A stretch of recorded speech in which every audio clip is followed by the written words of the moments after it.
নবীজি সাল্লাল্লাহু আলাইহি ওয়াসাল্লাম বলেন, আরবাউন ইযা কুন্না ফীকা ফালা আলাইকা। তোমাদের কারো মধ্যে যদি চারটা জিনিস থাকে, কয়টা জিনিস? আবার বলেন, কয়টা জিনিস? আরবাউন ইযা কুন্না ফীকা ফালা আলাইকা। চারটা জিনিস আছে, বাকি আর কোনো কিছু তার নাই। আল্লাহর নবী বলেন, এই চারটা জিনিস যদি তোমাদের কারো মধ্যে থাকে, ফালা আলাইকা, তার আর কোনো কিছু নাই। নবীজি বলেন, মা ফাতাকা মিনাদ দুনিয়া। এই চার জিনিস তার মধ্যে থাকার কারণে দুনিয়ার কোনো কিছু তার হাতছাড়া হবে না। নবীজি বলেন, চার গুণ অর্জন করো, দুনিয়ার সব কিছুর জিম্মাদারি ব্যবস্থা আল্লাহ রাব্বুল আলামিন নিয়ে নিবে। কয়টা গুণ অর্জন করতে হবে? একটু জোরে কন্যা খেয়াল রাখবেন, মাঝে মধ্যে প্রশ্ন করব, জবাব দিবেন ইনশাআল্লাহ। এক নাম্বার, নবীজি বলেন, হিফযু আমানাতিন, আমানতের হেফাজত করা। কিসের হেফাজত? দুই নাম্বার, নবীজি বলেন, সিদকু হাদিসিন, সত্য কথা বলা। তিন নাম্বার, নবীজি বলেন, ওয়া হুসনু খলিকাতিন, উত্তম চরিত্রের অধিকারী হওয়া। চার নাম্বার, নবীজি বলেন, ওয়া ইফফাতুন ফি তুমাতিন, হালাল খাবার খাওয়া। কয়টা হলো? এক নাম্বার, আমানতের হেফাজত করা। আমার সাথে কোন, আমানতের হেফাজত করা। দুই নাম্বার, সত্য কথা বলা। জোরে বলেন, সত্য কথা বলা। তিন নাম্বার, উত্তম চরিত্রের অধিকারী হওয়া। আরো জোরে কোন, উত্তম চরিত্রের অধিকারী হওয়া। চার নাম্বার, হালাল খাবার খাওয়া। আল্লাহ তাআলা তার নসিহত সূরাতুন নিসার 58 নম্বর আয়াত, আল্লাহ তাআলা বলেন, ইন্নাল্লাহা ইয়া'মুরুকুম আন তুআদ্দুল আমানাতি ইলা আহলিহা। তোমরা আমানত তার হকদারের কাছে ফিরায় দাও। আল্লাহর নবী চারটি নসিহতের প্রথমটার মধ্যে বলেন, তোমরা আমানতদার হও। বলেন তো, আল্লাহ তাআলার ওয়াজ আর নবীজির ওয়াজ মিলেছে কিনা? নবীজি বলতেছেন আমানতদার হও, আল্লাহ তাআলা বলেন আমানত তার হকদারের কাছে ফিরায় দাও। এখন আসেন, আমরা জানি আমানতদার কে, আমানতদারিতা কি। আমরা তো অনেক ক্ষেত্রে মনে করি, আমার কাছে কেউ কোনো সম্পদ গচ্ছিত রাখলো, আমি যথাসময়ে তার সম্পদটাকে ফিরাইয়া দিলাম। আমি নিজেকে নিজে বড় আমানতদার মনে করি আমানতদারিতার সীমাবদ্ধতা এতটুকু। কিন্তু বিষয়টা এমন নয়। আমানতদারিতা এটা ব্যাপক এক জিনিস। শুধু তাই না, একজন মুমিনের আমানতদার হওয়া এটা গুরুত্বপূর্ণ একটি বিষয়। দয়াময় আল্লাহ রাব্বুল আলামিনের দরবারে অগণিত শুকর যে মহান মালিক আমাদের হায়াতে বরকত দিয়ে সুস্থ রেখে দীর্ঘ সময় পর্যন্ত উলামা হযরতদের জবান থেকে বহুত গুরুত্বপূর্ণ কথা শ্রবণ করবার, আমাকেও আপনাদের খেদমতে কিছু দ্বীনি কথা পেশ করবার লক্ষ্যে যে মহান মালিক এখানে আসার বসার তৌফিক দিয়েছেন, সেই মহান মালিককে খুশি করার জন্য মহব্বতের সাথে জবান খুলে অন্তর থেকে আমরা একবার কালিমাতুশ শুকর পাঠ করি, আলহামদুলিল্লাহ। অগণিত দুরূদ ও সালাম সৈয়দুল আম্বিয়া, আশরাফুল আম্বিয়া, খাতামুল আম্বিয়া মুহাম্মাদুর রাসূলুল্লাহ সাল্লাল্লাহু আলাইহি ওয়াসাল্লামের প্রতি।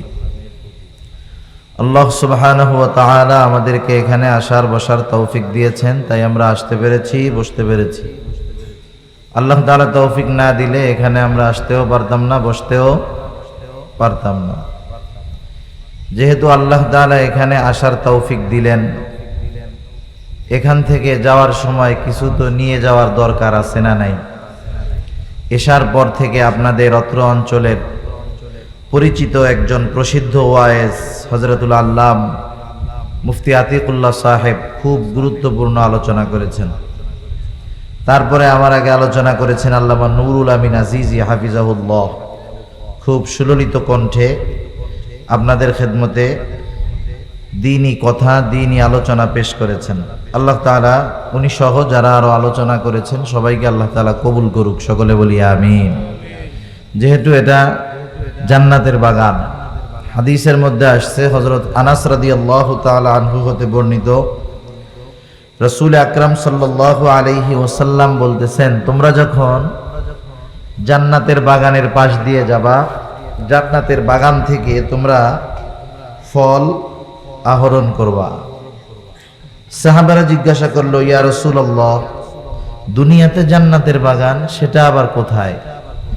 রাসূল আকরাম সাল্লাল্লাহু আলাইহি ওয়াসাল্লাম বললেন, কোরআনের মজলিস, জিকিরের মজলিস, এগুলা হলো দুনিয়ার জান্নাতের বাগান। সুবহানাল্লাহ।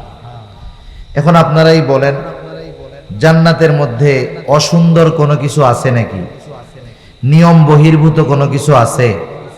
জান্নাতি যারা তারাও সুন্দর, জান্নাতও, জোরে বলেন না, জান্নাতও সুন্দর। একটু কথা বলতে যদি কষ্ট হয় অসুবিধা নাই, আপনাদের জন্য মেহমানদারির ব্যবস্থা আছে, বলেন আলহামদুলিল্লাহ।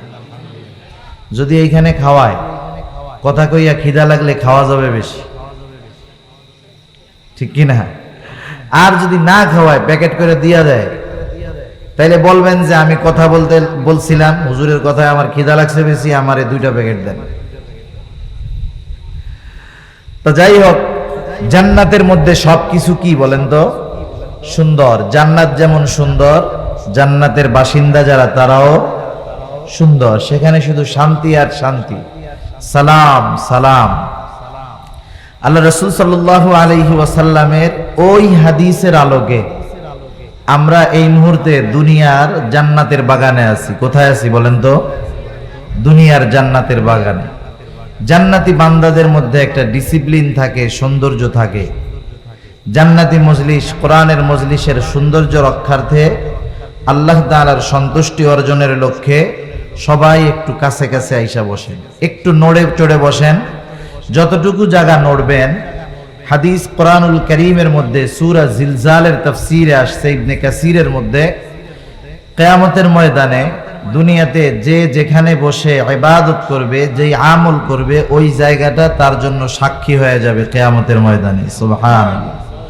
আজকে এখানে বসতেছেন, 2 ঘন্টা পরে এখানে আর বসার মতো পরিবেশ থাকবে? জোরে বলেন না, থাকবে?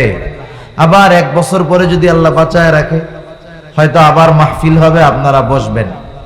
কিন্তু এখন একটু নড়ে চড়ে বসেন, তাইলে কয়েক জায়গায় বসা হলো। আপনার আমার পক্ষে, আমার দিকে কিয়ামতের ময়দানে আমার আপনার জন্য বেশি জায়গা সাক্ষী হিসাবে আল্লাহর দরবারে সাক্ষ্য পেশ করবে। এত সুন্দর ফজিলতের পরেও যারা নড়ে চড়ে বসে না, তারা 14-15 জন হুজুরের ওয়াজ শুনলেও তাদের ওয়াজে কাজ হবে না, ঠিক কিনা বলেন? তাহলে যারা পিছে আছেন তারা কি বুঝতেছেন না যে আমি কি বলতে চাচ্ছি? একটু আগায় আগায় বসেন জিকিরের সাথে সাথে।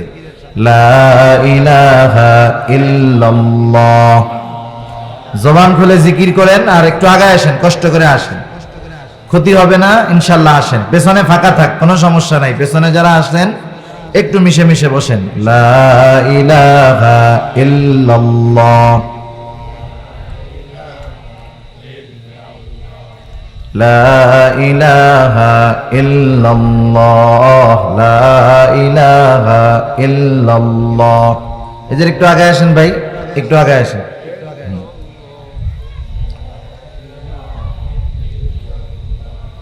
লা ইলাহা ইল্লাল্লাহ মুহাম্মাদুর রাসূলুল্লাহ সাল্লাল্লাহু আলাইহি ওয়াসাল্লাম। আমি আপনাদের খেদমতে পবিত্র কোরআনুল কারীমের সূরাতুন নিসার 58 নম্বর আয়াত ও রাসূল আকরাম সাল্লাল্লাহু আলাইহি ওয়াসাল্লামের অগণিত হাদিস থেকে একটা হাদিস পাঠ করেছি। আল্লাহ তাআলার কাছে তৌফিক চাই, অল্প সময় তিনি আপনাদের খেদমতে আমাকে কিছু কথা বলার তৌফিক দান করেন, যে কথাগুলো আমাদের সবার দুনিয়া এবং আখিরাতের জন্য কল্যাণকর হয়। সকলে বলি আমিন। আমি 1 ঘন্টার বেশি সময় আর আপনাদের থেকে নিব না, কারণ রাত অনেক, 11টা বেজে গেছে। অল্প সময়ে যে কথাগুলো বলবো, আমরা চামড়ার কানের সাথে অন্তরের কানটাকেও সজাগ রাখবো। শুধু শুনবো না, বুঝবার নিয়তে শুনবো, তাহলে আমলে পরিণত করা সহজ হবে। আমি যে আয়াতখানা আপনাদের খেদমতে তিলাওয়াত করেছি, উক্ত আয়াতের মধ্যে আল্লাহ সুবহানাহু ওয়া তাআলা খুবই গুরুত্বপূর্ণ 2টা বিষয়ের নসিহত করেছেন, ওয়াজ করেছেন। ওয়াজ করেছেন কে? আল্লাহ তাআলা।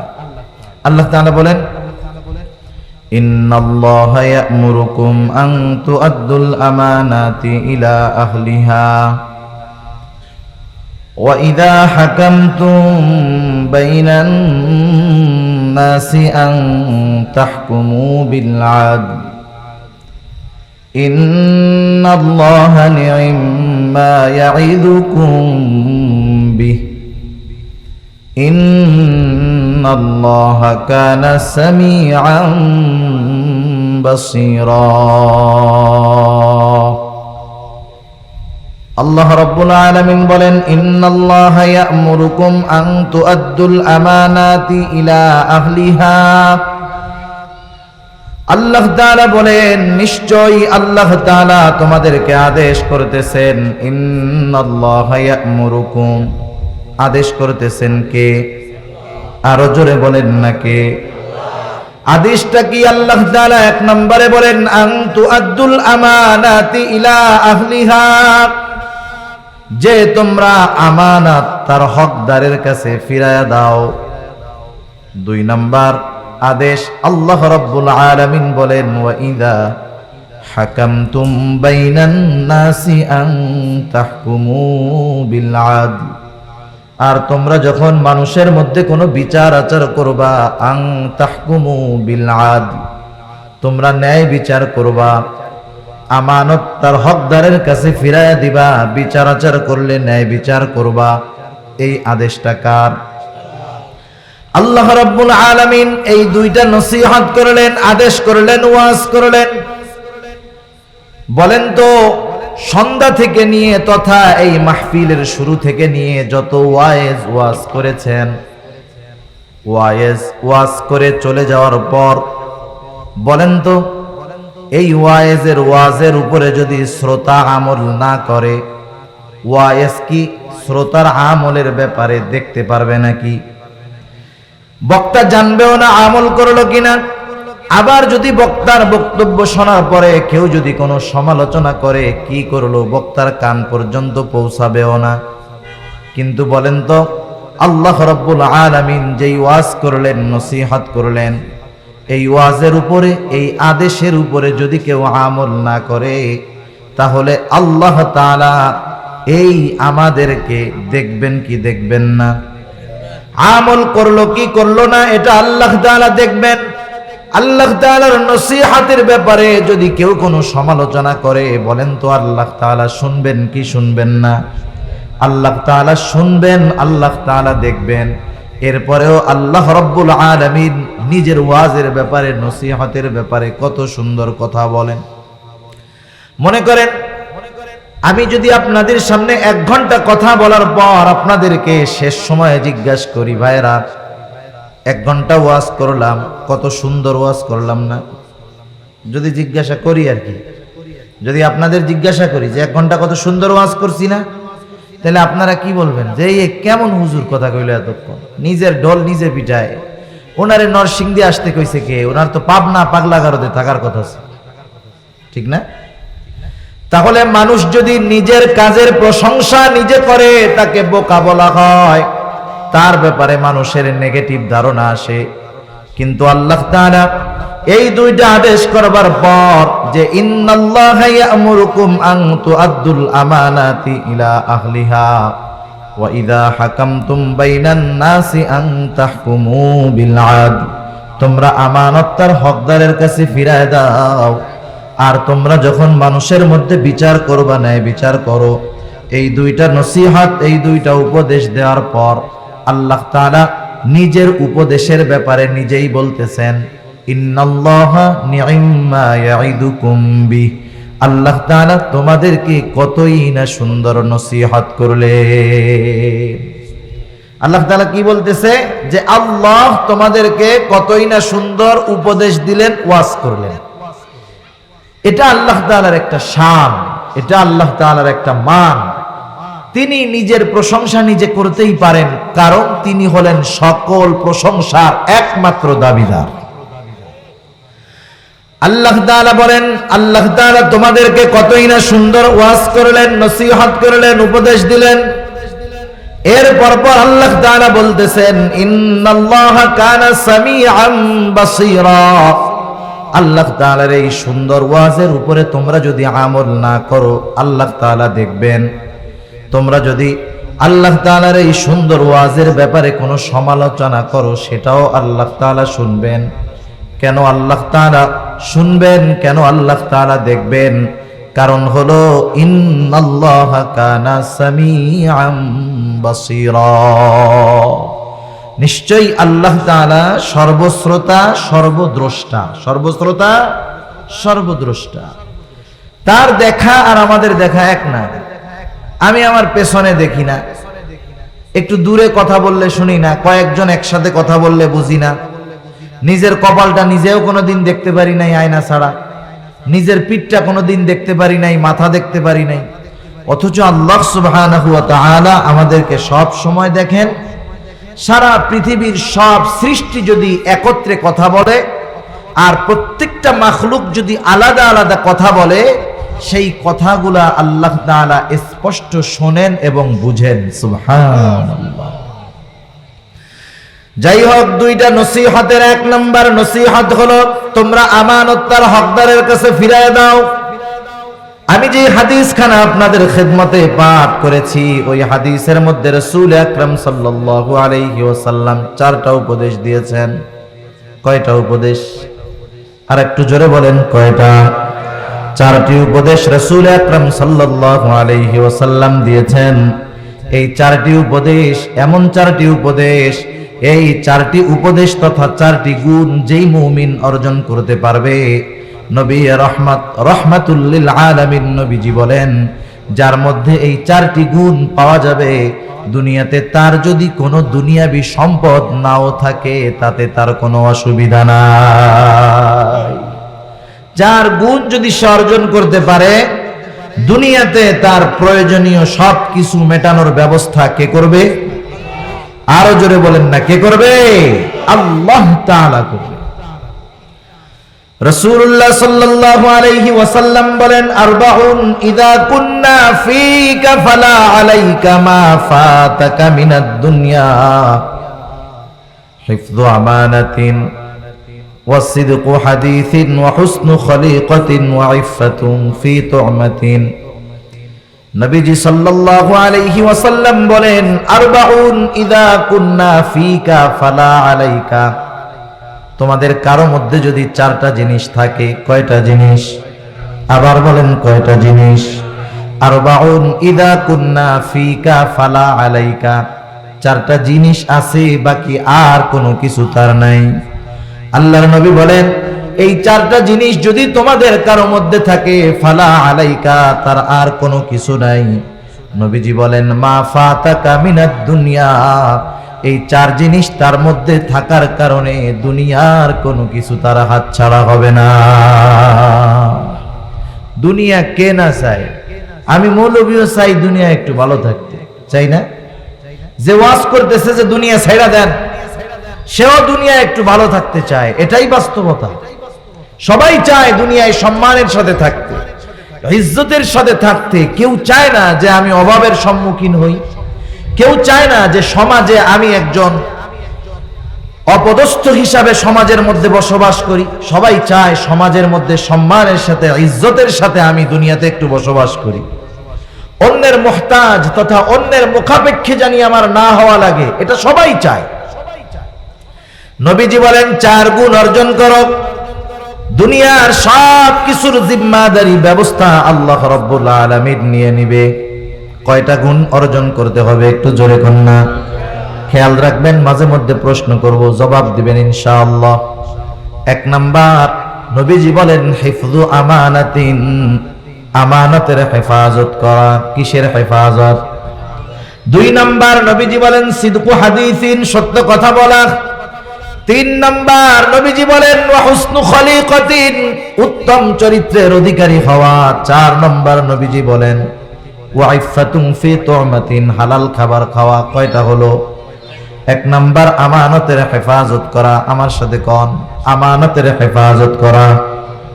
দুই নাম্বার, সত্য কথা বলা। জোরে বলেন, সত্য কথা বলা। তিন নাম্বার, উত্তম চরিত্রের অধিকারী হওয়া। আরো জোরে কোন? উত্তম চরিত্রের অধিকারী হওয়া। চার নাম্বার, হালাল খাবার খাওয়া। আল্লাহ তাআলা তার নসিহত সূরাতুন নিসার 58 নম্বর আয়াত আল্লাহ তাআলা বলেন ইন্নাল্লাহা ইয়া'মুরুকুম আন তুআদ্দুল আমানাতি ইলা আহলিহা তোমরা আমানত তার হকদারের কাছে ফিরায় দাও। আল্লাহর নবী চারটি নসিহতের প্রথমটার মধ্যে বলেন তোমরা আমানতদার হও। বলেন তো আল্লাহ তাআলার ওয়াজ আর নবীজির ওয়াজ মিলেছে কিনা? নবীজি বলতেছেন আমানতদার হও, আল্লাহ তাআলা বলেন আমানত তার হকদারের কাছে ফিরায় দাও। এখন আসেন আমরা জানি আমানতদার কে, আমানতদারিতা কি। আমরা তো অনেক ক্ষেত্রে মনে করি আমার কাছে কেউ কোনো সম্পদ গচ্ছিত রাখলো, আমি যথাসময়ে তার সম্পদটাকে ফিরাইয়া দিলাম। আমি নিজেকে নিজে বড় আমানতদার মনে করি আমানতদারিতার সীমাবদ্ধতা এতটুকু, কিন্তু বিষয়টা এমন নয়। আমানতদারিতা এটা ব্যাপক এক জিনিস। শুধু তাই না, একজন মুমিনের আমানতদার হওয়া এটা গুরুত্বপূর্ণ একটি বিষয়। কারণ যার মধ্যে আমানতদারিতা নাই তার ঈমানের সমস্যা আছে। কিসের সমস্যা? প্রকৃত মুমিন কখনো আমানতের খেয়ানত করে না, আর আমানতের খেয়ানত যে করে সে মুমিন হতে পারে। কারণ রাসূল আকরাম সাল্লাল্লাহু আলাইহি ওয়াসাল্লাম স্পষ্টভাবে জানিয়ে দিয়েছেন আমানতের খেয়ানত করা এটা মুনাফিকের আলামত। আফসোস, এক হাদিসের মধ্যে মুনাফিকের আলামত আসছে 3টা, আর এক হাদিসের মধ্যে 4টা। এটা বাস্তব কথা। আফসোসের সাথে বলতে হয় প্রকৃত মুনাফিকের যে আলামত 4টা, এটা আমাদের অধিকাংশ সমাজের মধ্যে, অধিকাংশ মুমিনদের মধ্যে পাওয়া যায়। আমাদের সমাজের মধ্যে প্রকৃত মুনাফিকের আলামতগুলো সবার মধ্যে পাওয়া যায়। মুনাফিকের আলামত নবীজি বলেন ইদা হাদ্দাসা কাযাবা, মুনাফিক যখন কথা বলে মিথ্যা কথা বলে। আপনাদের দাপুনিয়া এলাকায় মিথ্যাবাদী আলহামদুলিল্লাহ নাই? আছে? সব জায়গায় আছে। মুনাফিক যখন কথা বলে মিথ্যা কথা বলে। ইদা ওয়াহাদা আখলাফা, মুনাফিকের আরেকটা আলামত হলো মুনাফিক যখন ওয়াদা করে সে তার ওয়াদার খেলাফ করে। আছে না নাই? টাকা ধার নিছে, বলে 7 তারিখ দিয়ে দিমু। মনে করছে অক্টোবর তো, নভেম্বরের 7 তারিখ। টাকা চাইছে, কার বেটা 7 তারিখ কইছি, কোন মাসে এটা কইছি? এই তো শুক্রবারে দিয়ে দিমু। ও চিন্তা করছে তো সামনের শুক্রবার। কোন শুক্রবার তার ঠিক আছে? ওয়াদা খেলাফ করে মুনাফিকের অন্যতম আলামত। ইদা তুমিনা খানা, মুনাফিকের কাছে আমানত রাখলে আমানতের খেয়ানত করে। ওয়া ইদা তাখাসামা ফাজারা, যখন কারো সাথে কোনো ঝগড়া বিবাদ হয়, তর্ক বিতর্ক হয়, মুনাফিক অশ্লীল বকাঝকা করে, মন্দ কথা বলে। এই যে 4টা খারাপ গুণওয়ালা মুমিন আপনাদের সমাজে আছে না? আমাদের সমাজেও আছে, অভাব নাই। মুনাফিকের চরিত্র, মুনাফিকের আলামত এখন আমাদের মধ্যে আরো বেশি পাওয়া যায়। এটাই বাস্তবতা। শুধু দোষ দেয় হুজুরদের, দোয়া কবুল হয় না, হুজুররা ভালো না, আল্লাহ তাআলা আমাকে খালি মাইর খাওয়ায়। আরে আমরা তো মুমিনই নাই, মুনাফিকের আলামত সব আমাদের মধ্যে ভরা। তাহলে মায়ের আমরা খাবো না, আরেকজন খাবে নাকি? তাহলে মুনাফিকের 4টি আলামতের মধ্যে অন্যতম একটি আলামত হলো আমানতের খেয়ানত করা। রাসূল আকরাম সাল্লাল্লাহু আলাইহি ওয়াসাল্লাম আমানতদারিতার ব্যাপারে কতটা গুরুত্ব দিয়েছেন। নবীজি বলেন লা ঈমানা লিমান লা আমানাতা লা, যার মধ্যে আমানতদারিতা নাই তার ঈমান নাই। একটু যাচাই দেন না, একটু যাচাই বাছাই করেন, দেখবেন আমাদের সমাজে আমাদের অনেকের ঈমানে সমস্যা হয়ে গেছে। নবীজি বলেন লা ঈমানা লিমান লা আমানাতা লা, যার মধ্যে আমানতদারিতা নাই তার ঈমান নাই। এই যে রবিউল আউয়াল মাস চলতেছে, 12ই রবিউল আউয়াল, একদিন 2 দিন পরে একটা হলো আলোচনা, আর একটা হলো সিদ্ধান্ত। মজলিসের মধ্যে আলোচনা হলো এই বিষয়ের দায়িত্বটা যদি হযরত আবু যর গিফারিকে দেওয়া যায় তাহলে ভালো হবে। সিদ্ধান্ত হয় নাই। ওই উপস্থিত মজলিসের একজন গিয়া আবু যর গিফারিকে বলতেছে, ও আবু যর গিফারি, শুনলাম তোমার ব্যাপারে আলোচনা হচ্ছে, ওই দায়িত্বটা তোমাকে দেওয়া হতে পারে।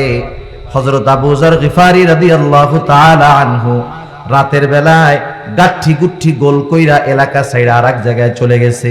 কেন গেছেন? উনি চিন্তা করতেছেন, এই দায়িত্বটা যদি আমাকে দেওয়া হয় আর এই দায়িত্বের যথাযথ পালন আমি যদি না করতে পারি, এই দায়িত্ব আমানত, এই আমানত যদি খেয়ানত হয়ে যায়, এর দায়ভার কে নিবে? আর এখন তো প্রতিযোগিতা দিয়ে দায়িত্ব নিতে চায়। কেন জানেন? আগের আমলে দায়িত্ব যে নিত, টাকাওয়ালা দায়িত্ব নিলে ফকির হয়ে যেত। টাকাওয়ালা দায়িত্ব নিলে কি হইতো? ফকির হয়ে যেত। এখন ফকিন্নির পুতে দায়িত্ব পাইলে কোটিপতি হয়ে যায়। জামানা কি হয়েছে? পাল্টে গেছে। প্রথম খলিফা, খলিফাতুল মুসলিমিন আবু বকর সিদ্দিক রাদিয়াল্লাহু তাআলা আনহু, ওনার কিন্তু সম্পদ কম ছিল না। আরবের প্রসিদ্ধ একজন ব্যবসায়ী ছিলেন হযরত আবু বকর সিদ্দিক রাদিয়াল্লাহু তাআলা আনহু। খেলাফতের দায়িত্ব যখন ওনাকে দেওয়া হলো, প্রথম দিকে উনি ওনার সময়টাকে দুই ভাগে ভাগ করছেন। এক ভাগ সময় উনি রাষ্ট্রের কাজে ব্যয় করতেন, আর কিছু অংশ সময় তিনি বাজারে গিয়া ব্যবসা করতেন নিজের পরিবারের খরচ চালানোর জন্য। বিভিন্ন দেশ থেকে, বিভিন্ন দেশের রাষ্ট্রদূত প্রতিনিধিগণ আসে রাষ্ট্রপতির সাথে দেখা করার জন্য। কোথায় আপনাদের খলিফাতুল মুসলিমিন? কোথায় আপনাদের রাষ্ট্রপ্রধান? একজন কয় যে আমাদের রাষ্ট্রপ্রধান বাজারে কাপড় বেচতেছে। চিন্তা করছেন? ইসলামী সাম্রাজ্যের বিস্তৃতি যখন বাড়তেছে, রাষ্ট্রপ্রধান ব্যবসা করতে গেলে রাষ্ট্রীয় দায়িত্ব পালনে অসুবিধা হয়ে যায়। সাহাবায়ে কেরাম বেশে মজলিস করলো, সিদ্ধান্ত হয়ে গেল খলিফাতুল মুসলিমিন তার পরিপূর্ণ সময় রাষ্ট্রের কাজে ব্যয় করবেন, মানুষের কল্যাণে ব্যয় করবেন।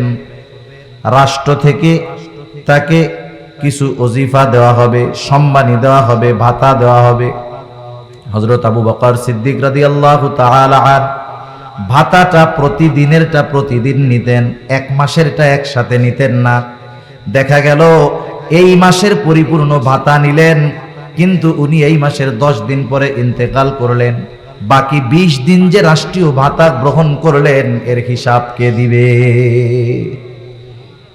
হযরত আবু বকর সিদ্দিক রাদিয়াল্লাহু তাআলা আনহু একেবারে যা না হলেই নয়, রাষ্ট্র থেকে অতটুকু পরিমাণ খাবার দৈনিক ওনার প্রতিদিন ওনার পরিবারের জন্য নিতেন। স্ত্রী তো গরিব ঘরের ছিলেন না। একটা সময় তো হযরত আবু বকর সিদ্দিক রাদিয়াল্লাহু তাআলা আনহুর সম্পদ ছিল, ঘরের মধ্যে হরেক রকমের রান্না হইতো। কিন্তু স্বামী তো এখন খলিফাতুল মুসলিমিন। আগে 2-3 প্রকার তরকারি রান্না হতো, মাঝে মধ্যে একটু ভালো মন্দ খাওয়া হইতো। এখন স্বামী খলিফাতুল মুসলিমিন হয়েছে ঠিক, কিন্তু এখন শুধু খাবার হলো রুটি আর এক প্রকারের একটা তরকারি। মাঝে মধ্যে মানুষের রুচি একটু ভালো মন্দ খাইতে চাইতেই পারে, স্বাভাবিক। খলিফাতুল মুসলিমিনের স্ত্রীর একটু মিষ্টান্ন খাইতে মন চাইছে, কি করবে? কারণ দৈনিক রাষ্ট্রীয় কোষাগার থেকে খলিফাতুল মুসলিমিনের জন্য যতটুকু বরাদ্দ, তা দিয়ে যদি খাবার রান্না করা হয়, মিষ্টান্ন রান্না হবে না। মিষ্টান্ন যদি রান্না করে, খাবার রান্না হবে না। কি করা যায়? উনি দৈনন্দিন খরচ থেকে একটু একটু করে বেশ কিছুদিন আলাদা করার পর একটু বেশি পরিমাণ যখন হলো, প্রতিদিনকার খাবারের সাথে উনি এবার আলাদা একটু মিষ্টান্ন রান্না করলেন। খলিফাতুল মুসলিমিন খাবারের দস্তরখানে যখন বসলেন, দৈনন্দিন খাবারের সাথে সাথে মিষ্টান্নটাও দেওয়া হলো। হযরত আবু বকর সিদ্দিক রাদিয়াল্লাহু তাআলা আনহু জিজ্ঞাসা করতেছে, কি ব্যাপার? প্রতিদিনকার খাবারের সাথে এটা আবার কোথার থেকে আসলো? এবার স্ত্রী বলতেছে, ও খলিফাতুল মুসলিমিন, আগে তো দৈনন্দিন ভালো মন্দ কিছু খাইতে পারতাম, কিন্তু আপনি খেলাফতের দায়িত্ব নেওয়ার পর, রাষ্ট্রের দায়িত্ব নেওয়ার পরে ভালো মন্দ খাওয়া হয় না। অনেকদিন আগে একটু মিষ্টান্ন খাইতে মন চাইছে। আপনার জন্য রাষ্ট্রীয় কোষাগার থেকে যা বরাদ্দ, তা দিয়ে যদি মিষ্টি রান্না করি, খাবার হবে না। খাবার রান্না করলে মিষ্টান্ন হবে না। তাই প্রতিদিনকার যেই বরাদ্দ, সেটার থেকে অল্প অল্প কইরা আলাদা করে আজকে আপনার জন্য একটু মিষ্টান্ন রান্না করছি, খান। বলেন তো, কোন পরিবারে যদি স্ত্রী স্বামীর প্রতি এমন মোহাব্বতের বহিঃপ্রকাশ ঘটাতে পারে, স্বামী খুশি হবে নাকি বেজার হবে? নিঃসন্দেহে খুশি হয়ে যাবে। এবার আবু বকর সিদ্দিক রাদিয়াল্লাহু তাআলা আনহু জিজ্ঞাসা করতেছে, কতটুক কইরা আলাদা করছো? স্ত্রী হাসি দিয়া বলে, এতটুক কইরা করছি। খলিফাতুল মুসলিমিন রাষ্ট্রীয় কোষাগারের দায়িত্বে যে তাকে গিয়ে বললেন, শোনো, আগামী দিন থেকে আমার ঘরে খাবারের পরিমাণ এতটুকু কম পাঠাইবা। আর একটু এই জামানার দিকে তাকান, যারা দায়িত্ব নেওয়ার জন্য প্রতিযোগিতা করে। আপনাদের এলাকার খবর আমি জানি না, জানানো দরকার নাই। বহুত ফকিন্নির ছেলে, অনেক বড় কিছু হয় নাই, মেম্বার হইছে মাশাআল্লাহ, 5 বছরের মধ্যে 5 তলা বাড়ির মালিক হয়ে গেছে। আছে না নাই বলেন? রাসূল আকরাম সাল্লাল্লাহু আলাইহি ওয়াসাল্লাম বলেন, তোমাদের কাউকে যদি রাষ্ট্রের কোনো দায়িত্ব দেওয়া হয়, সে যদি সুদ পরিমাণ কোন কিছুর খেয়ানত করে, কিয়ামতের দিন খেয়ানতকারীদের কাতারে তাকে, তার যত বড় তার খেয়ানতের পরিধি তত বড়। মনে করেন একজন মেম্বার, এটা বোঝানোর জন্য বলতেছি, কাউকে উদ্দেশ্য করে বলা না, যাতে বুঝতে সহজ হয়। কিছু উদাহরণ দিলে বুঝতে সহজ, কাউকে টার্গেট করে বলা উদ্দেশ্য না। একজন মেম্বারের দায়িত্ব হলো তার ওয়ার্ড কেন্দ্রিক, তাই না? ওয়ার্ড কেন্দ্রিক। মনে করেন ওই ওয়ার্ডের জন্য একটা বরাদ্দ আসছে, 100 টাকার বরাদ্দ আসছে। এই ওয়ার্ডের 100 জনের মধ্যেই 100 টাকা বন্টন করে দিতে হবে, যাদের ভিজিএফ এর কার্ড আছে, এরকম আর কি। তা উনি কি করলেন, এইগুলা বন্টন করার আগে 100 টাকা থেকে 1 টাকা উনি আলাদা করলেন। কয় টাকা? যারা বলেন কয় টাকা? 1 টাকা। মাসালা হইল, একটা জমি আছে এক জায়গায়, এই জমির শরিক আছে 50 জন। কয়জন?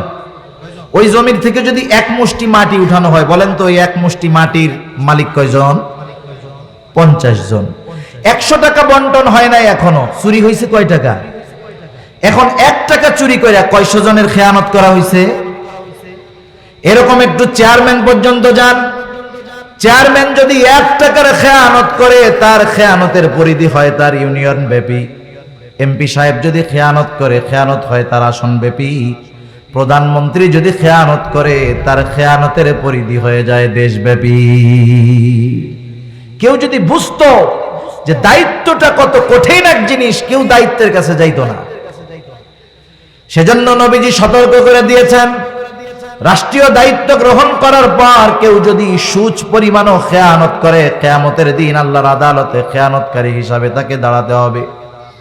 আমরা অনেক সময় মনে করি খেয়ানত মনে হয় শুধু উঁচু উঁচু স্থানের মানুষগুলা করে, বিষয়টা এমন নয়। একেবারে সমাজের নিম্ন থেকে নিম্ন স্তরের মানুষ থেকে নিয়ে সর্বোচ্চ স্তর পর্যন্ত খেয়ানত আছে না নাই? আপনারা সরকারি অফিসে মাঝে মধ্যে কাজে গেছেন তো, সরকারি অফিসগুলোর মধ্যে একজন লোক আছে, ওই লোকটার দায়িত্ব কি? ওই লোকটার দায়িত্ব হলো, আপনি তফসিল ভূমি অফিসে যাবেন, তার দায়িত্ব কি? তার দায়িত্ব হলো আপনি যাওয়ার পরে আপনার পর্চা, আপনার আরএস নাম্বার, দাগ নাম্বার এইসব বাইর করে দেওয়া, ঠিক না? এজন্য প্রতি মাসে সরকার তাকে বেতন দেয়, আপনাদের আমাদের টাকা থেকে এই বেতনটা দেয়, ঠিক না? আপনি যাওয়ার পরে আপনার কাগজ তাকে খুঁজতে দিবেন যে আমার এই দাগের পর্চাটা একটু বাইর করে দেন। দেখবেন আলমারি ঘাইটা ঘুটে, আরে ভাই এ পাওয়া যাবে না, 5 দিন পরে আসেন। আপনি তো সহজ সরল মানুষ, 5 দিন পরে আবার গেছেন, কাজ হয় না, আবার 5 দিন পরে আসতে কইছে, আবার 5 দিন পরে গেছেন। এবার বাইরে থেকে একজন বলে, আরে বেটা কাগজ কিয়ামত পর্যন্ত পাবি না, চা খাওয়ার টাকা দিয়ে পেয়ে যাবি। এখন ওরা যে চা মগে খায়, গ্লাসে খায়, বালতিতে খায় না গাজি ট্যাঙ্কে খায়, আমি এটা জানি না। এই সব 4 টাকা কিন্তু 10-15 টাকা দিলে হয় না, ঠিক কিনা কন? 10-15-20 টাকা দিলে ওদের চা খাওয়া হয়।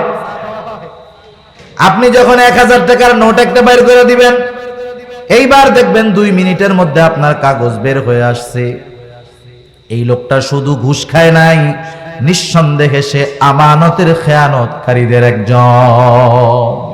কারণ সে তার দায়িত্বের জন্য মাস শেষে তাকে বেতন দেওয়া হয়, আর দায়িত্ব পালন না করে ওই দায়িত্বের বিপরীতে যেই বেতন বা ওজিফা তার জন্য আছে, সে যদি সেটা গ্রহণ করে, তার খেয়ানতকারীদের তালিকায় তার নামটা উঠে যাবে।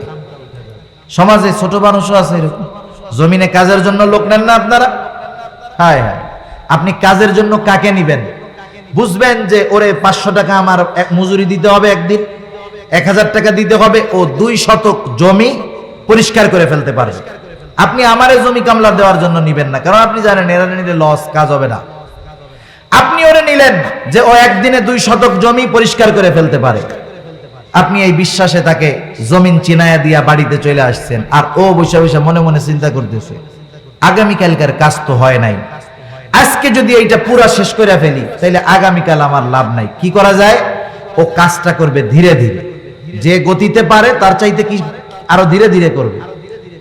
বিকাল বেলায় গিয়ে বলবে, চাচা আপনার জমিতে যে ময়লা, আমি সেই জন্য 1 শতক পরিষ্কার করতে পারছি, অন্য কেউ হইলে 8 শতক হইতো না, বাকিটা কালকে করে দিমুনে। পরিষ্কার করতে পারতো 2 শতক, করছে কয় শতক? দায়িত্ব যথাযথভাবে পালন করছে, কিন্তু ওই দায়িত্বের বিপরীতে যেই টাকাটা পরিপূর্ণ নিয়েছে না, নিঃসন্দেহে এই লোকটা আমানতের খেয়ানতকারী। এবার একটু নজর দেন, সমাজের নিম্ন থেকে একেবারে উচ্চ স্তর পর্যন্ত তাকায় দেখবেন আমানতের খেয়ানতকারীর অভাব নাই। অথচ দেখেন আমাদের অতীতের মানুষেরা কেমন ছিল, দায়িত্ব যথাযথভাবে পালনের ব্যাপারে তারা কতটা সচেষ্ট ছিল। আমি প্রায় জায়গায় বলি, শাইখুল হিন্দ মাহমুদুল হাসান দেওবন্দি রহমাতুল্লাহি আলাইহি, উনি যখন দেওবন্দ মাদ্রাসার শিক্ষক হিসাবে ঢুকলেন, ওনার বেতন ছিল 10 টাকা। দীর্ঘদিন পার হয়ে গেছে, হযরতের বয়স হয়ে গেছে, বার্ধক্যে উপনীত হয়ে গেছেন। আগে পাইতেন 10 টাকা, পরিবার ছোট ছিল, এখন পরিবার বড় হয়েছে, বেতন 10 টাকা। অন্যান্যরা খেয়াল করলো হযরতের জীবন যাপন করতে খুব কষ্ট হয়ে যায়, কি করা যায়? মজলিসে শুরার মধ্যে আলোচনা হলো হযরতের বেতনটা 10 টাকা থেকে 15 টাকা করা হোক। সবাই একমত 15 টাকা। মাস শেষে হযরতের হাতে যখন বেতন তুলে দেওয়া হলো, হযরতের হাতে 15 টাকা দেওয়া হলো। হযরত গুইনা দেখেন 15 টাকা। 5 টাকা ফেরত দিতে গেছেন অফিসের মধ্যে, যা বলে ধরো 5টা টাকা মনে হয় বেশি আসছে, ভুলে আমার বেতন হলো 10 টাকা। অফিস থেকে বলা হলো, না হযরত, মজলিসে শুরার ঐক্যমতের ভিত্তিতে আপনার ওজিফা 10 টাকা থেকে 15 টাকা করা হয়েছে। ওই সময়ের 15 টাকা অনেক দাম। আর আমরা হইলে কি করতাম? বেতন 20,000, খামের মধ্যে আসতে 30,000। ও টাকা পয়সা গুইনা চিন্তা করতো কি করবো। শয়তান আইসা হাজির হয়ে যেত। শয়তান আইসা বলতো, ভেড়া তুইও তো ভালো মুফতি, যেটা এমনি এমনি আসে ওইটা হালাল, তুই খায় বলা।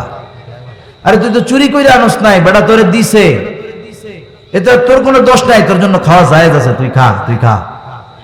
নিজে নিজে মুফতি হইয়া ওইটারে জায়েজ বানানোর জন্য ধান্দা খুঁজা খাওয়ার চেষ্টা করতাম। শাইখুল হিন্দ রাহমাতুল্লাহি আলাইহি বলতেছেন, শোনো, আমাকে যখন শিক্ষক হিসাবে নিয়োগ দেওয়া হয়েছে, আমি যখন ওই সময় যেমন দায়িত্ব পালন করতে পারতাম, এখন আমি পারি না। কারণ মানুষ অনেক সময় ইচ্ছা থাকার পরেও বার্ধক্যের কারণে অনেক কিছু করতে পারে না। এটা তার অপারগতা নয়, বরং বার্ধক্য দেয় কে? আল্লাহ তাআলা বার্ধক্য দিয়েছে, ইচ্ছা থাকলেও করার উপায় নাই। তোমরা তো আমার বেতন 10 টাকা থেকে 15 টাকা বানায় দিছো। আমার তো মন চায়, আমার যদি সামর্থ্য থাকতো তাহলে আমি আমার বেতনটা আরো 10 টাকা থেকে আরো 5টা টাকা কমায়া দিতাম। এটা তার দায়িত্বের যেই সচেতনতা, দায়িত্বের ব্যাপারে সে কতটা গুরুত্ব ছিল তাদের মধ্যে, এটার দ্বারা এটা প্রমাণিত হয়ে যায়। সেজন্য প্রত্যেকটা ছোট বড় দায়িত্ব আমানত। সময়টা আমানত। কেউ যদি আপনার থেকে কোনো সময় নেয়, আপনি চাকরি করেন, দৈনিক ডিউটি 8 ঘন্টা, এই 8 ঘন্টার বিনিময়ে মাস শেষে আপনাকে ওজিফা দেওয়া হয়। এই 8 ঘন্টা সময়ের মালিক কিন্তু আমি আপনি না, এটা আরেকজন। এখন ওই 8 ঘন্টা সময়ের মধ্যে কেউ যদি ওই সময়টা মালিকের অনুমতি ব্যতীত নিজের কাজে ব্যয় করে, নিঃসন্দেহে সে সময়ের আমানতের খেয়ানতকারী। এরকম প্রত্যেকটা জায়গায় আমানতের খেয়ানত আছে। আমাদের সন্তান সন্ততি আমানত, শরীয়ত, এই দিন আমাদের কাছে আমানত, আমাদের অঙ্গ প্রত্যঙ্গ আমাদের কাছে আমানত। আমরা যখন কোনো গুনাহ করি, গুনার দ্বারা আমানতের খেয়ানত হয়। চোখের দ্বারা গুনাহ করলে চোখের খেয়ানত হয়, হাতের দ্বারা গুনাহ করলে হাতের খেয়ানত হয়, পায়ের দ্বারা গুনাহ করলে পায়ের খেয়ানত হয়। আল্লাহ তাআলা কোরআনুল কারীমের মধ্যে বলেন, ইয়ালামু খাইনাতাল আ'য়ুনি ওয়া মা তুখফিস সুদূর। আল্লাহ রাব্বুল আলামিন তিনি জানেন তোমরা চোখের কি খেয়ানত করো। এইরকম প্রত্যেকটা অঙ্গ প্রত্যঙ্গের খেয়ানত যদি আমরা করি, আল্লাহ তাআলা সব জানেন। সেজন্য গুনাহটাও কি বলেন? খেয়ানত। শরীয়ত যত বিধিবিধান আল্লাহ তাআলার পক্ষ থেকে আসছে, এগুলো আমাদের কাছে আমানত, লম্বা আর করা যাবে না, সময় কম। সেজন্য আমরা প্রত্যেকে আমানতদার হওয়ার সর্বোচ্চ চেষ্টা করব। আল্লাহ তৌফিক দান করুক। নবীজির হাদিসটা বলে আমি আয়াতটার বাকি অংশ শেষ করে দেব ইনশাআল্লাহ। এরপরে নবীজি বলতেছেন, সিদকু হাদিসিন, সত্য কথা বলা। সত্য কথা বলা, নবীজি সত্যের ব্যাপারে কতটা গুরুত্ব দিয়েছেন। রাসূল আকরাম সাল্লাল্লাহু আলাইহি ওয়াসাল্লাম বলেন, ইন্নাস সিদকা ইয়াহদি ইলাল বির ওয়া ইন্নাল বিররা ইয়াহদি ইলাল জান্নাহ। নিশ্চয়ই সত্য মানুষকে কল্যাণের পথ দেখায়, আর কল্যাণ মানুষকে জান্নাতের পথ দেখায়। ওয়া ইন্নাল কিযবা ইয়াহদি ইলাল ফুজুর ওয়া ইন্নাল ফুজুরা ইয়াহদি ইলান নার। আর মিথ্যা মানুষকে মন্দের পথ দেখায়, আর মন্দ মানুষকে জাহান্নামের পথ দেখায়। কোন মানুষ যদি, হাদিসের মধ্যে নবীজি বলেন, কোন মানুষ যখন ধারাবাহিকভাবে সত্য বলতে থাকে, সত্য বলতে থাকে, মিথ্যা কখনো বলে না, আল্লাহ রাব্বুল আলামিনের দরবারে সে একজন সিদ্দিক বলে গণ্য হয়ে যায়। আর কোন মানুষ যখন মিথ্যা বলতেই থাকে, ধারাবাহিকভাবে মিথ্যা বলতে থাকে, আল্লাহ তাআলার দরবারে সে একজন মিথ্যাবাদী হিসাবে সাব্যস্ত হয়ে যায়। এই জন্য সত্যবাদী তার উপরে থাকলে আল্লাহ তাআলার দরবারে সিদ্দিক বলে গণ্য হওয়া যায়। দুনিয়ার নিজামটাও এরকম। কোন মানুষ যখন মিথ্যা কথা বলতে থাকে, মিথ্যা বলতে বলতে তার অবস্থা এমন হয়ে যায়, একটা সময় সে যদি সত্য কথাও বলে, তার কথা কেউ বিশ্বাস করে না। স্কুলে এক সময় ইংরেজি একটা গল্প ছিল, এক দুষ্টু রাখালের গল্প। রাখাল একদিন জঙ্গলের পাশে গরুরে ঘাস খাওয়াইতে বানছে। ও চিন্তা করতেছে মানুষদের সাথে একটু মজা করার দরকার। গাছের উপরে উঠে বলতেছে, বাঘ বাঘ বাঘ। আশেপাশের সব লোকজন ছুটে আসছে, কই বাঘ? বলে, আমি তো তোমাদের সাথে একটু মজা করতেছিলাম। লোকজন রাগ হয়ে গেছে, চলে গেছে। আবার কিছুদিন পরে আবার ওই গাছের উপরে উঠে বলে, বাঘ বাঘ বাঘ। এইবার অল্প কয়েকজন লোক আসছে, কই বাঘ? বলে, আমি তো তোমাদের সাথে মজা করছি। এরপরে আর একদিন সত্যই বাঘ আসছে। এইবার গাছের উপরে উঠা গলা ফাটায় চিৎকার করতেছে, বাঘ বাঘ বাঘ। মানুষ তার সত্য কথাটা শুনতেছে কিন্তু বিশ্বাস করতেছে না। কারণ কি? কারণ ও মিথ্যাবাদী, ও সত্য কথা কয় না। এজন্য মিথ্যাবাদী মিথ্যা বলতে বলতে এক সময় দুনিয়ার মানুষ তার চরম সত্যটাকেও বিশ্বাস করে। এজন্য আমরা কখনো মিথ্যা কথা বলবো না, কারণ মিথ্যা হলো সকল গুনাহের মা আর মুনাফিকের অন্যতম একটা আলামত। মিথ্যা কোনো জায়গায় বলা যাবে না, এমনকি ছোট বাচ্চাদের সাথেও মিথ্যা কথা বলা যাবে না। আমরা অনেক সময় বুঝি না, না বুঝে ছোট বাচ্চাদের সাথে মিথ্যা কথা বলে ফেলি। মনে করেন ছোট একটা বাচ্চা কাপ ভেঙে ফেলছে, গ্লাস ভেঙে ফেলছে। সে যখন বুঝতে পারলো তার আব্বা তার মা তার উপরে রাগ হইছে, পিটানি দিতে পারে, দৌড় দিয়ে দূরে সরে গেল। মা এবার বাচ্চাটাকে ডাক দেয়, কাছে আয় কাছে আয়। বাচ্চা আসে না। এবার মা যখন বলল কাছে আয়, কিছু বলবো না। বাচ্চা মায়ের কথা বিশ্বাস করে যখন মার কাছে আসলো, মার গ্লাসটা ভেঙে ফেলছে। মা কি করবে? এবার কি করবো? চুমা দিবে, পিটানি দিবে। বলছিল কি কাছে আয়, কিছু বলবো না। একদিন, দুই দিন, তিন দিন, কোন মা বাবা যদি এই ধরনের কাজ ছোট বাচ্চার সাথে করে, এক সময় ও চিন্তা করবে না আমার বাপ মিথ্যা কথা কয়, আমার মা মিথ্যা কথা বলে। ও যখন ডাক দিবে ও বলবে না যাব না, কাছে গেলে তুমি পিটানি দিবা। ক্ষতিটা কি হলো চিন্তা করেন। নবীজি সাল্লাল্লাহু আলাইহি ওয়াসাল্লাম বলেন, শিশুকালের শিক্ষা হলো পাথরে খোদাই করার মতো। ওই ছোট বাচ্চার অন্তরের মধ্যে যদি একবার এই বিশ্বাস গেঁথে যায়, আমার বাবা আমার সাথে মিথ্যা বলে, মা আমার সাথে মিথ্যা বলে, ওই বাচ্চাটা যখন বড় হবে ও তার মা বাবার প্রতি এই ধারণা থাকবে যে তার মা বাবা তার সাথে মিথ্যা কথা বলে। সারা জীবনের জন্য ওই সন্তানের কাছে আস্থা হারায় ফেলবে মা বাপ। এই জন্য ছোট বাচ্চাদের সাথে আমরা কখনো মিথ্যা কথা বলবো না। বাচ্চারা যখন ছোট থাকে, একটু ডান পিটা থাকে, একটু দুষ্টু থাকে, শয়তানে একটু জ্বালায়, এটা স্বাভাবিক বিষয়। রাসূলুল্লাহ সাল্লাল্লাহু আলাইহি ওয়াসাল্লামের কাছে একদিন একজন মহিলা আসছে। মহিলার সাথে ছোট একটা বাচ্চা, বাচ্চাটা মহিলার হাত থেকে ছুটে দূরে চলে গেছে। বাচ্চাটাকে ডাকতেছে, বাচ্চা আসে না। এইবার হাতের মুষ্টি বাঁকায়া বাচ্চাটার দিকে ইশারা দিচ্ছে, কাছে আসো, মজা দিব। এইবার বাচ্চাটা মার কাছে আসলো, হাতের মুষ্টি খুলে মহিলা একটা খেজুর তার হাতে দিয়া দিল। রাহমাতুল লিল আলামিন নবীজি খেয়াল করতেছিলেন যে বাচ্চার সাথে মা কেমন আচরণ করে। এইবার নবীজি ওই মহিলাটাকে বললেন, শোনো, তুমি যদি তোমার বাচ্চার হাতে কিছু না দিতা, তুমি মিথ্যাবাদী বলে গণ্য হয়ে যেতা। সেজন্য আমরা বাচ্চাদের সাথে মিথ্যা কথা বলবো না। হাস্যরস কৌতুক করে অনেক সময়, অনেকে বুঝে না, মনে করে যে কৌতুক হাসি এগুলার সময় মনে হয় মিথ্যা কথা বলা যায়, এটারে স্বাভাবিক মনে করে মিথ্যাকে। এ ধরনের কোনো অনুমতি ইসলামী শরীয়তে নাই। মিথ্যা কথার দ্বারা কৌতুক হাসি এসব করা কোনো সুযোগ ইসলামে নাই, বরং এটা হারাম। কেউ যদি সত্যের মাধ্যমে কাউকে হাসাইতে পারে, আনন্দ দিতে পারে, সেটা ভিন্ন, কিন্তু সত্যটা হতে হবে শালীন। অশালীন অশ্লীল কথা দিয়ে কাউকে আনন্দ দেওয়ার সুযোগ ইসলাম দেয় নাই। নবীজি মজা করছে। হযরত আনাস রাদিয়াল্লাহু তাআলা আনহু হতে বর্ণিত, একদিন একটা লোক এসে আল্লাহর নবীর কাছে বলতেছে, ইয়া রাসূলুল্লাহ, আমাকে আপনি একটা জন্তু দেন, আমি যেটাতে আরোহণ করে আমি আমার গন্তব্যে পৌঁছায়া যাইতে পারি। নবীজি বললেন, আমি তোমাকে একটা উটনির বাচ্চা দিব। লোকটা বলে, ইয়া রাসূলুল্লাহ, উটনির বাচ্চা, এটাতে আমি কিভাবে চড়বো? আল্লাহর নবী এবার বললেন, শোনো, সকল উট তো উটনির বাচ্চাই হয়। যে উটটা আজকে বড় হয়েছে সেটা তো একটা উটনির বাচ্চাই ছিল, ঠিক না? এটা সত্যের মাধ্যমে নবীজি তার সাথে মজাক করেছেন। মিথ্যা কথার দ্বারা কৌতুক হাস্যরস করার অনুমতি ইসলামে নাই। সেজন্য নবীজি বলেন, সিদকু হাদিসিন, সত্য কথা বলা। 3 নাম্বার, হুসনু খলিকাতিন, উত্তম চরিত্রের অধিকারী হওয়া। উত্তম চরিত্রের অধিকারী হওয়া, একটা মানুষ যদি উত্তম চরিত্র, উত্তম আখলাকওয়ালা হতে চায়, দুনিয়ার কোনো সাধারণ মানুষের অনুসরণের মাধ্যমে সম্ভব নয়।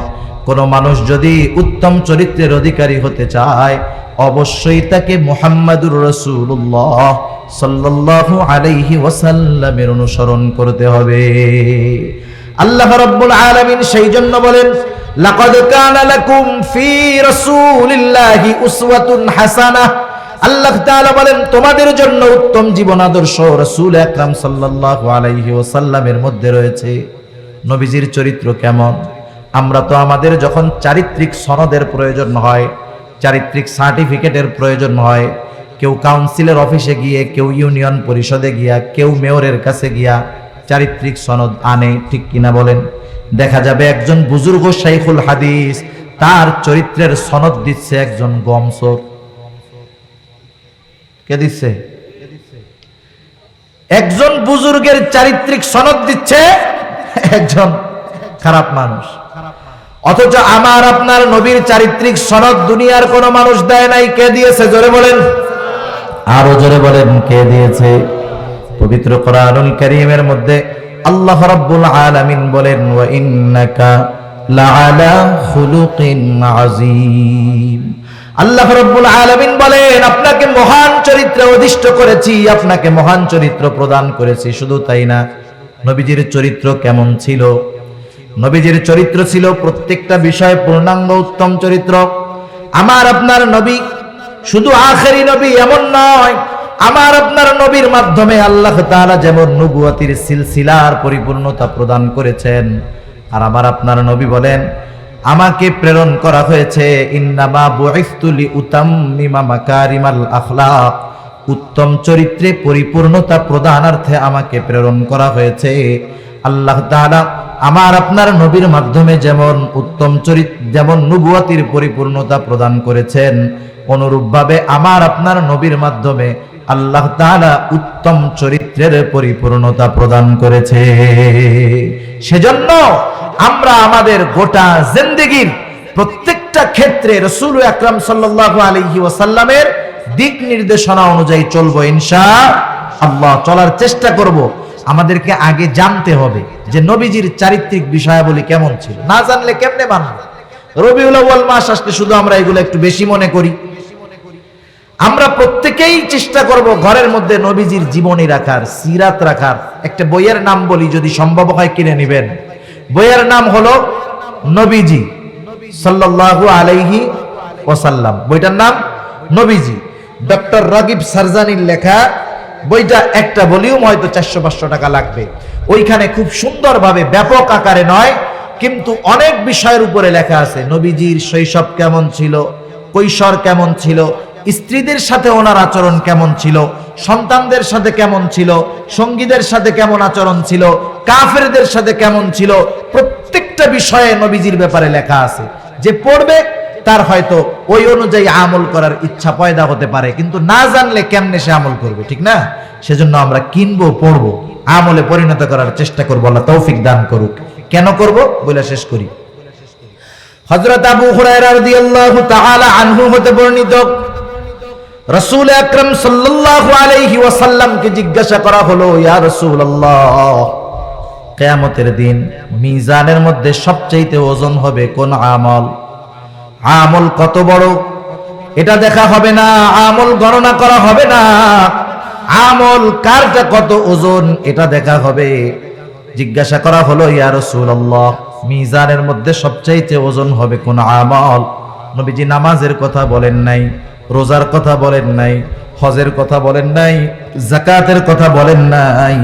নবীজি বলেছেন মিজানের মধ্যে সবচাইতে ওজন হবে যেই আমল, সেটার নাম হলো উত্তম চরিত্র।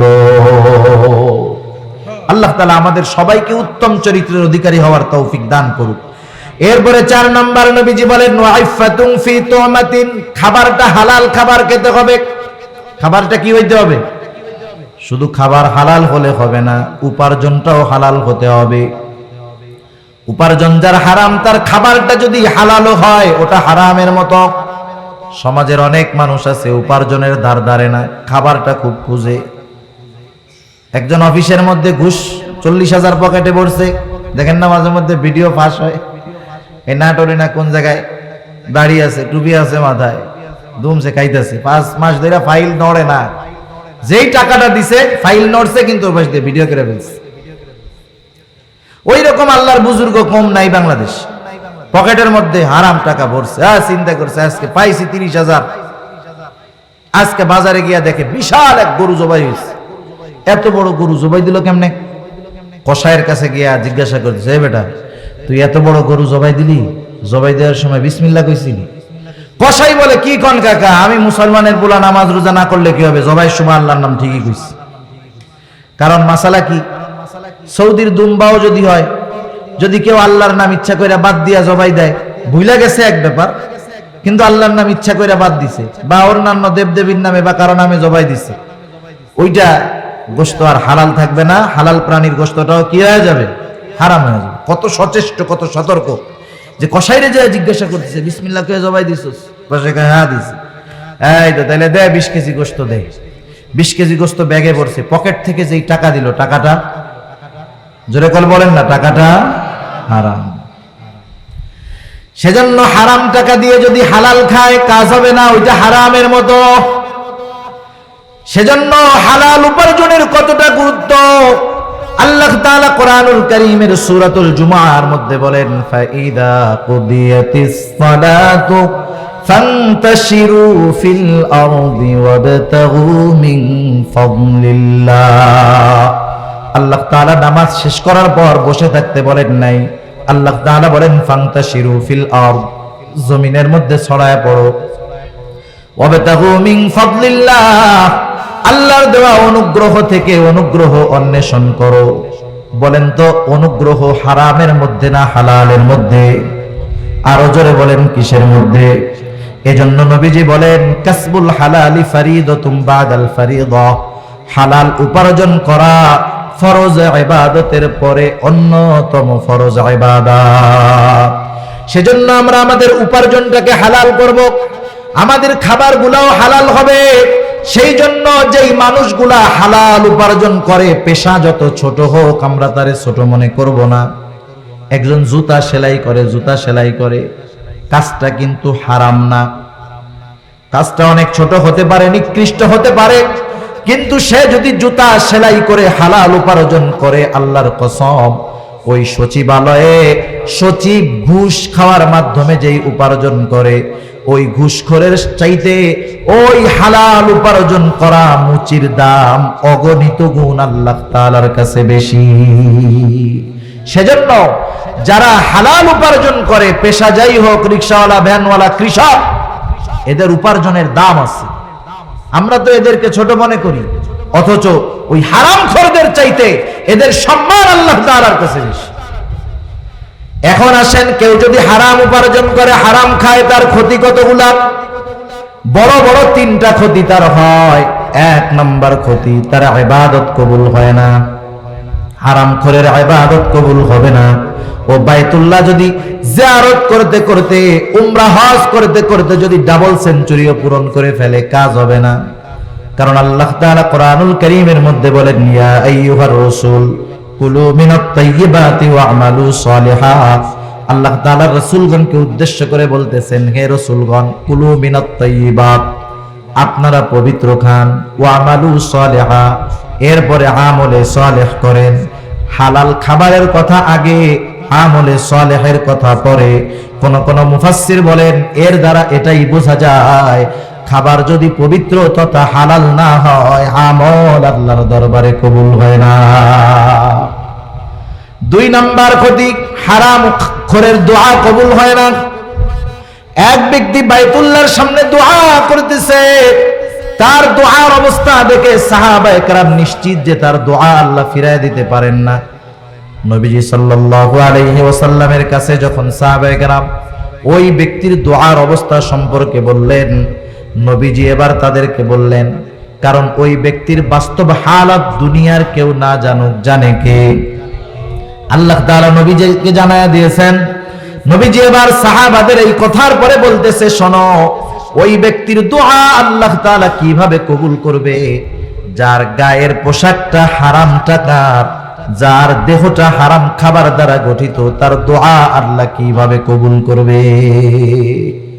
সেজন্য হারামখোরের ইবাদত কবুল হয় না, হারামখোরের দোয়া কবুল হয় না। সবচাইতে বড় ক্ষতি, নবীজি বলেন, লা ইয়াদখুলুল জান্নাতা জাসাদুন গুযিয়া বিল হারাম, হারাম ভক্ষণকারীর শরীর জান্নাতে প্রবেশ করবে না। লাভটা কি হইল দুনিয়ায় হারাম কামাইয়া? দুনিয়ায় কিছুদিন খেয়ে লাভ কি হলো?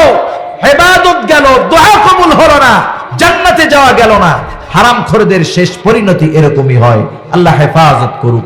নবীজি বলেন, এই চার গুণ যার মধ্যে থাকে, দুনিয়াতে তার যদি কোনো কিছু নাও থাকে, কোনো অসুবিধা নাই। আল্লাহ তাআলা ওয়াজ করতেছেন, ইন্নাল্লাহা ইয়া'মুরুকুম আন তুআদ্দুল আমানাতি ইলা আহলিহা। এক নাম্বার ওয়াজ, যে তোমরা আমানত তার হকদারের কাছে ফিরায় দাও। দুই নাম্বার, ওয়া ইযা হাকামতুম বাইনান নাসি আন তাহকুমু বিল আদল। আল্লাহ তাআলা বলেন, তোমরা যখন মানুষের মধ্যে বিচার আচার করবা, ন্যায় বিচার করো, ইনসাফ প্রতিষ্ঠা করো, ন্যায় বিচার করো। কারণ যেই সমাজের মধ্যে ন্যায় বিচার আছে, ইনসাফ আছে, আদল আছে, আদল ইনসাফ আছে, ওই সমাজ, ওই জাতির মানুষ বড় ভাগ্যবান। আর যেই সমাজের মধ্যে আদল নাই তথা ইনসাফ নাই, ওই সমাজের মানুষগুলা বড় পোড়া কপালে। আজকে তামাম দুনিয়ার মধ্যে ইনসাফ আছে বলেন? ইনসাফ নাই। সেজন্য ইনসাফ ওয়ালা হওয়ার দরকার। বিচার আচার যাই করি, ইনসাফের মুআফিক করতে হবে। ইনসাফ যে শুধু বিচারক করবে তা না, পরিবারের মধ্যেও ইনসাফ আছে। স্বামী স্ত্রীর প্রতি ইনসাফমূলক আচরণ করবে, সন্তানদের প্রতিও ইনসাফ আছে। অনেক সময় অনেক বাপ আছে, সন্তান দুইটা, একটারে বেশি দেয় আর একটারে দেয় না। এই বাপ বেইনসাফি করলো, ন্যায় পরায়ণতা রক্ষা করতে পারে নাই, সেজন্য সন্তানদের সাথে ইনসাফ রক্ষা করতে হবে। অনেকের একাধিক বউ আছে, আছে না? দুইটা বউ আছে, তিনটা বউ আছে, চারটা স্ত্রী আছে, এটা ইসলামী শরীয়তে কোনো সমস্যা নেই। কিন্তু ইনসাফ রক্ষা করতে হবে। ইনসাফ যদি রক্ষা করতে না পারে তার জন্য একাধিক স্ত্রী রাখার অনুমতি ইসলাম দেয় নাই। সেজন্য ইনসাফ পরিবারের মধ্যে আছে, ইনসাফ রাষ্ট্রের মধ্যে আছে, বিশেষ করে যারা বিচারাচার সালিশের মধ্যে আছে তাদের খেয়াল রাখার দরকার। অনেক সময় তো দেখা যায় টাকা খাইয়া একেবারে বিচারটারে উল্টায়া ফেলে, আছে না নাই? অথচ দেখুন নবীজির ইনসাফ কেমন ছিল। রাতের পর রাত নবীজির ইনসাফ নিয়ে বলা যাবে, কোরআন হাদিস নিয়ে গবেষণা করলে। ইনসাফওয়ালা কেমন ছিলেন নবী, শুধু একটা মাত্র উপমা দিয়ে আমি আপনাদের কাছ থেকে আলোচনা শেষ করব ইনশাআল্লাহ। মাখজুম গোত্রের একজন সম্মানিত মহিলা তো হয়ে গেছে। ইসলামী শরীয়ত অনুযায়ী নবীজির দরবারে, নবীজির আদালতে ওই মহিলার হাত কেটে দেওয়া হবে। মহিলা উপস্থিত হাজির, তার বিচার হবে। নবীজি ঘরের মধ্যে, সাহাবায়ে কেরাম চিন্তা করতেছে এই মহিলার যদি চুরির অপরাধে হাত কাটা হয় কাফেররা সিসি করবে, লজ্জা দিবে, কি করা যায়? এইবার হযরতে যায়েদ রাদিয়াল্লাহু তাআলা আনহুর ছেলে, তার নাম হলো উসামা, নবীজির কাছেই থাকতো ছোট্ট উসামা। সাহাবারা উসামাকে শিখায় দিয়েছে, ও উসামা তুমি তোমার নানার কাছে গিয়ে বলবা, নানা চুরির অপরাধে যেই মহিলার হাত কাটা হবে সে মাখজুম গোত্রের একজন মহিলা। ছোট বাচ্চা যা শিখায় দেওয়া হলো তাই গিয়ে নানার কাছে বলছে। রহমাতুল লিল আলামিন নবীজির বুঝতে বাকি নাই, ছোট বাচ্চা নিজের থেকে বলে নাই, নিশ্চয়ই তারে কেউ শিখায় দিয়েছে। নবীজি বের হয়ে আসলেন, হাদিসের মধ্যে আসছে নবীজি বের হয়ে বলতেছেন, তোমরা কি এমন বিষয়ের সুপারিশ করতেছো যেই বিষয়ের শাস্তি কার্যকর করার আদেশ আল্লাহ তাআলা দিয়েছে? তোমরা কি এমন বিষয়ের জন্য সুপারিশ করতেছো? বর্ণনাকারী বলেন, নবীজি এবার দাঁড়ায় গেলেন, খুতবা দিলেন, বক্তব্য দিলেন, রাগান্বিত হয়ে গেলেন। নবীজি বললেন, শোনো, তোমাদের পূর্বে বহু জাতিকে আল্লাহ তাআলা ধ্বংস করে দিয়েছেন। তাদের মধ্যে যখন কোন শরীফ মানুষ চুরির দায়ে অভিযুক্ত হতো, তারাকাহু, তাকে তারা ছাইড়া দিত, শাস্তি দিত না। কিন্তু যখন কোন দুর্বল চুরির অপরাধে আটক করা হতো, ওই দুর্বলের উপরে হদ কায়েম করা হতো, শাস্তি দেওয়া হতো। সেই জন্য দেখেন, শরীফ মানুষ, ক্ষমতাধর মানুষ একই অপরাধে যখন আটককৃত হয় তাকে ছেড়ে দেওয়া হয়, আর দুর্বল যে তাকে শাস্তি দেওয়া হয়। আল্লাহর নবী বলেন, এই কারণে তোমাদের পূর্বে বহু জাতিকে আল্লাহ তাআলা ধ্বংস করে দিয়েছে।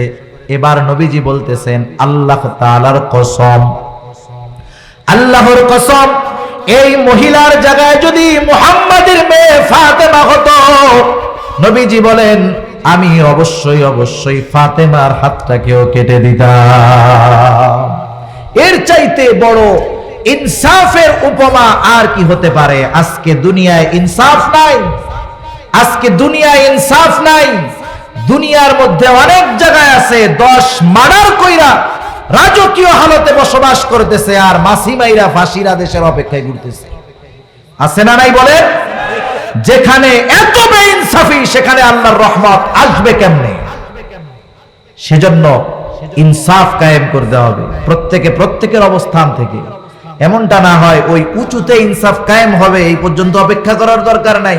নিজের বাঁচা আগে নিজে বাঁচি, নিজে ইনসাফওয়ালা হই, নিজে ইনসাফগার হই, তাহলে আল্লাহর কাছে জবাব দেওয়া যাবে, আল্লাহ ওই জায়গায় ইনসাফ প্রতিষ্ঠা করার ক্ষমতা আমাদের ছিল না, আমার যতটুকু ছিল ততটুকু করছি, আমার অপারগতা, আল্লাহ আপনার কাছে মাপ চাই, না হলে বাঁচার উপায় নাই আমাদের। যাই হোক, আল্লাহ তাআলা দুইটা নসিহত করেছেন। আল্লাহ তাআলা কি বললেন? ইন্নাল্লাহা ইয়া'মুরুকুম আন তুআদ্দুল আমানাতি ইলা আহলিহা, আমানত তার প্রকৃত হকদারের কাছে ফিরায় দাও। আমাদের কাছে অনেকের আমানত থেকে যায়, কেমনে? বাপ মারা গেছে, বাবার সম্পদ ভাগ হয় নাই, বোন শ্বশুর বাড়িতে আছে, এই যে সম্পদ আমি একা খাইতেছি, এই সম্পদে বোনের হক আছে না নাই? উচিত তো ছিল আমি ভাই বোনের সম্পদটা তাকে ডেকে বুঝাইয়া দেওয়া, কিন্তু বোন যদি তার হক বুঝতে আসে, ভাইয়ের মুখটা একেবারে কালা কুচকুচা হয়ে যায়। আসেনি আপনাকে এলাকায় এরকম? আপনি কার হক খাচ্ছেন চিন্তা করবেন। এই ধরনের বহুত আমানত আমাদের কাছে আছে, আমরা যথাযথভাবে আমানত হকদারদের কাছে ফিরাইয়া দেব, নাইলে কিয়ামতের ময়দানে বান্দার হক নষ্টের সাথে সাথে খেয়ানতকারীদের কাতারে আমাদেরকে দাঁড়াতে হবে। আল্লাহ হেফাজত করুক।